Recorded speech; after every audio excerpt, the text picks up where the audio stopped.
Davin, minggu depan kamu jangan kemana-mana ya. Ujar Mita ibunya yang masih cantik di usianya yang mendekati kepala 5 itu. Memangnya ada acara apa bun? Davin sengaja pindah duduk, kini dia duduk di samping bundanya itu, dengan kepalanya sengaja yang menyender di bahu bundanya. Dasar manja, kamu ini udah gede masih saja suka manja-manja sama bunda.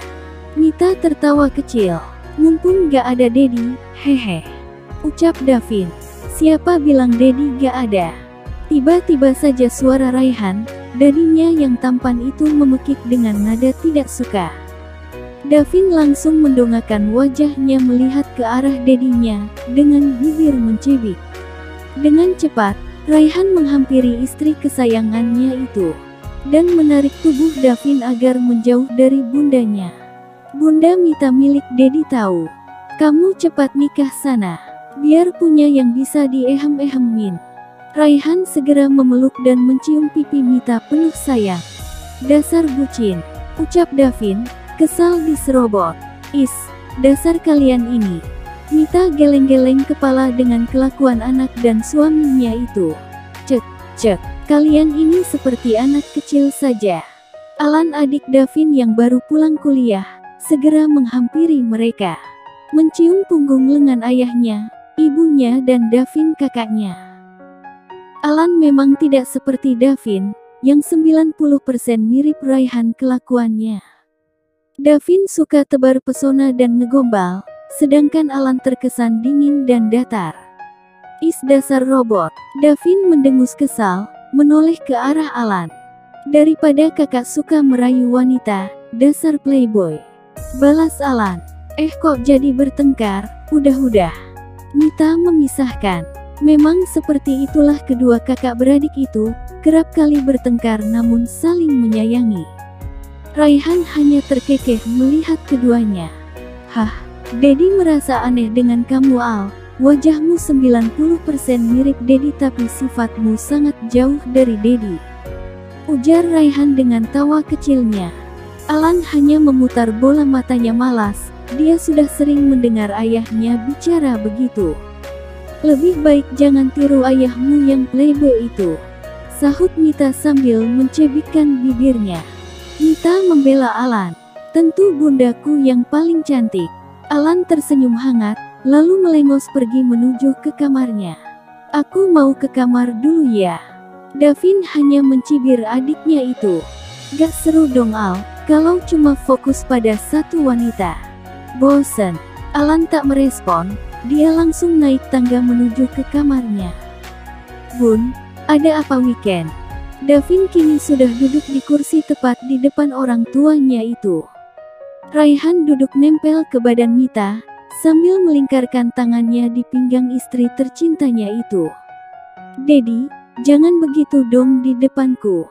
Davin merasa kesal pada Dedinya, yang selalu saja memperlihatkan kemesraan pada bundanya.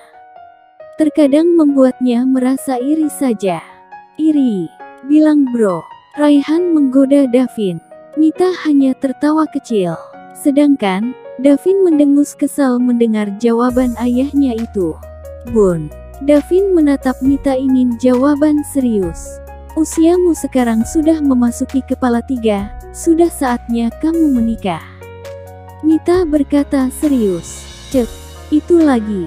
Aku belum menemukan yang cocok bun. Jawab Davin santai. Memangnya wanita seperti apa yang kamu cari? Setiap hari kamu bawa wanita yang berbeda ke rumah dasar playboy. Timpal Raihan dengan jengkel. Itu karena, aku keturunan playboy juga. Davin menjawab dengan entengnya. Is bisa saja kamu menjawab. Raihan menatap jengkel putera sulungnya itu. Davin hanya tertawa tanpa suara. Aku ingin wanita hebat seperti bunda. Ujar Davin serius, menatap bundanya itu. Mita tersenyum. Datanglah ke acara perjodohanmu weekend, dia anak teman bunda orangnya cantik dan baik. Bunda sudah beberapa kali bertemu dengannya, dan bunda menyukainya. Kami sepakat untuk menjodohkan kalian. Mita berkata dengan lembut diiringi senyuman manisnya. Raihan merebahkan tubuhnya di kursi panjang itu, kepalanya berada di atas paha Mita. Mita membelai lembut kepala suaminya itu. Waat, perjodohan. Seperti yang gak laku saja. Davin terperanjat kaget, dengan nada bicara tidak suka. Ini fotonya. Mita tak merespon perkataan Davin, dia mengirimkan foto seorang gadis ke ponsel Davin. Ting. Notifikasi pesan berbunyi di ponsel Davin. Davin membuka pesan gambar itu. Tampak seorang gadis berambut panjang dengan rambut ikal sedang tersenyum manis. Begitu manis dan sangat manis menurut Davin. Davin menatapnya cukup lama, sudut bibirnya terangkat. Dia tersenyum. Cie, ada yang naksir ceritanya. Goda Raihan tiba-tiba. Apaan sih?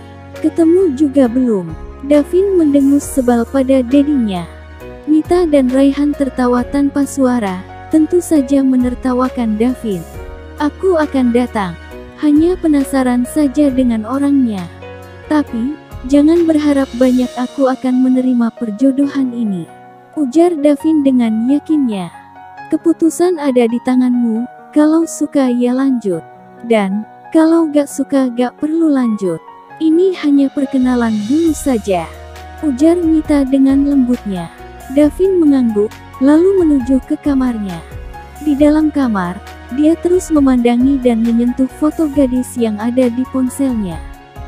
Sesekali dia tersenyum kecil, entah apa yang ada dalam pikirannya saat ini. Brak, suara pintu dibuka dengan lebar. Davin hanya menoleh sekilas, dia sudah tahu itu siapa. Siapa lagi kalau bukan Alicia, adik bungsunya yang manja itu. Aku dengar dari ayah dan bunda kalau kakak akan dijodohkan ya. Bola matanya membulat dan berbinar antusias. Ish, apaan sih bilang begitu juga? Aku kan jadi malu. Gumam Davin pelan. Hahaha, si playboy dapat istrinya hasil perjodohan. Gak nyangka. Alicia memukul-mukul bahu kakaknya beberapa kali sambil tertawa mengejek. Alicia, dengar ya, kamu jangan gosip dan jangan bilang teman-temanmu soal ini, oke? Davin menatap Alicia dengan penuh harap. Boleh. Tapi kenalin aku sama Sam ya, teman kakak yang ganteng itu. Alicia menjulurkan lidahnya, malu. Cek dasar bocil. Kamu itu masih belum genap 18 tahun. No. Lagian dia itu udah punya tunangan. Davin memutar bola matanya malas. Kakak pasti bohong kan? Matanya sendu mengembun. Gak usah nangis juga kali. Dasar manja. Kenalan juga belum sudah patah hati. Davin tertawa mengejek.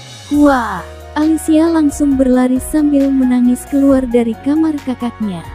Davin melongo melihat adiknya yang berlebihan reaksinya. Kira-kira nurun dari siapa kelakuannya itu? Nangis sampai meraung-raung begitu kayak anak kecil. Setahuku bunda wanita kuat. Davin garuk-garuk kepala sambil berpikir dengan heran.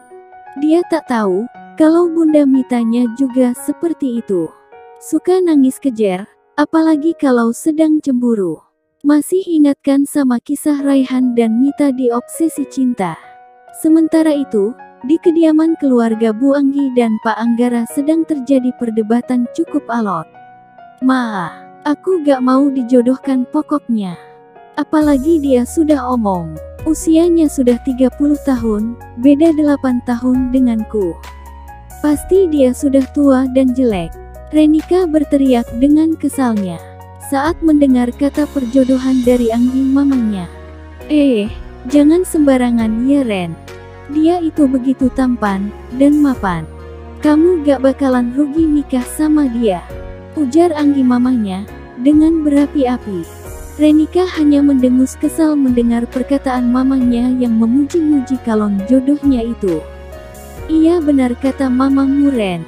Nih ayah kasih fotonya ke kamu. Ujar ayahnya sambil mengambil ponselnya. Gak perlu. Renika berkata ketus. Lalu masuk ke dalam selimut dan menutupi seluruh tubuhnya dengan selimut.